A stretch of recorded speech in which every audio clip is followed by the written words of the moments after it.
ದಕ್ಷಿಣ ಭಾರತೀಯ ಚಿತ್ರರಂಗದಲ್ಲಿ lady super star ಪಟ್ಟಕ್ಕಾಗಿ ನಟಿಯರಾದ ಸಾಯಿ ಪಲ್ಲವಿ ಮತ್ತು ರಶ್ಮಿಕಾ ಮಂದಣ್ಣ ನಡುವೆ ಪೈಪೋಟಿ ಜೋರಾಗಿದೆ. ನಯನತಾರಾ ಅವರನ್ನು ಮೂಲ ಲೇಡಿ ಸೂಪರ್ ಸ್ಟಾರ್ ಎಂದು ವ್ಯಾಪಕವಾಗಿ ಗುರುತಿಸಲಾಗಿದ್ದರು.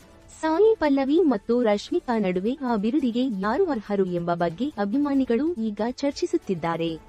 ಛಾವಾ, ಅನಿಮಲ್ ಮತ್ತು ವರಿಸು ಚಿತ್ರಗಳಲ್ಲಿನ ರಶ್ಮಿಕಾ ಅವರ ಇತ್ತೀಚಿನ ಯಶಸ್ಸುಗಳು ಮತ್ತು ಮುಂಬರುವ ಭರವಸೆಯ ಯೋಚನೆಗಳು ಅವರ ಹಕ್ಕನ್ನು ಬಲಪಡಿಸುತ್ತವೆ. ಏತನ್ಮಧ್ಯೆ ಗಾರ್ಗಿ ನಂತಹ ಚಿತ್ರಗಳಲ್ಲಿನ ಅಭಿನಯಕ್ಕಾಗಿ ಸಾಯಿ ಪಲ್ಲವಿ ಮೆಚ್ಚುಗೆ ಗಳಿಸಿದ್ದಾರೆ ಮತ್ತು ಪ್ರಸ್ತುತ ರಾಮಾಯಣ ಸರಣಿಯಲ್ಲಿ ನಿರತರಾಗಿದ್ದಾರೆ.